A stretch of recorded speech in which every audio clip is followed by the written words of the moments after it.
Exoblivione by H. P. Lovecraft. When the last days were upon me, and the ugly trifles of existence began to drive me to madness like the small drops of water that torturers let fall ceaselessly upon one spot of their victim's body, I loved the irradiate refuge of sleep. In my dreams I found a little of the beauty I had vainly sought in life, and wandered through old gardens and enchanted woods. Once, when the wind was soft and scented, I heard the south calling, and sailed endlessly and languorously under strange stars. Once, when the gentle rain fell, I glided in a barge down a sunless stream under the earth till I reached another world of purple twilight, iridescent arbors, and undying roses.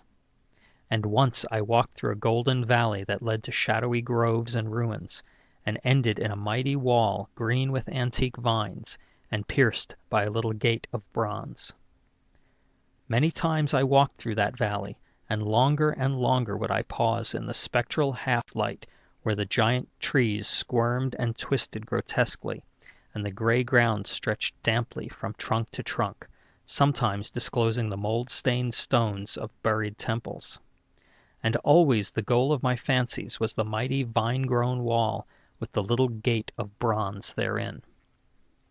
After a while, as the days of waking became less and less bearable from their grayness and sameness, I would often drift in opiate peace through the valley and the shadowy groves, and wonder how I might seize them for my eternal dwelling-place, so that I need no more crawl back to a dull world stripped of interest and new colors.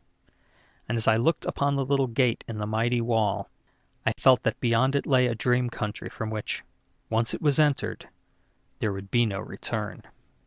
So each night in sleep I strove to find the hidden latch of the gate in the ivied antique wall, though it was exceedingly well hidden.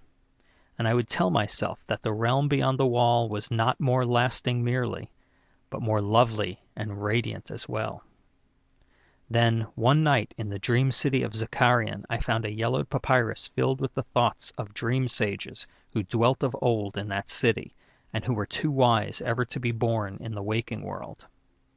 Therein were written many things concerning the world of dream, and among them was lore of a golden valley, and a sacred grove with temples, and a high wall pierced by a little bronze gate.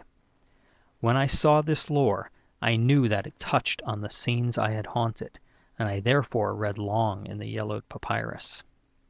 Some of the dream sages wrote gorgeously of the wonders beyond the irrepassable gate, but others told of horror and disappointment. I knew not which to believe, yet longed more and more to cross forever into the unknown land.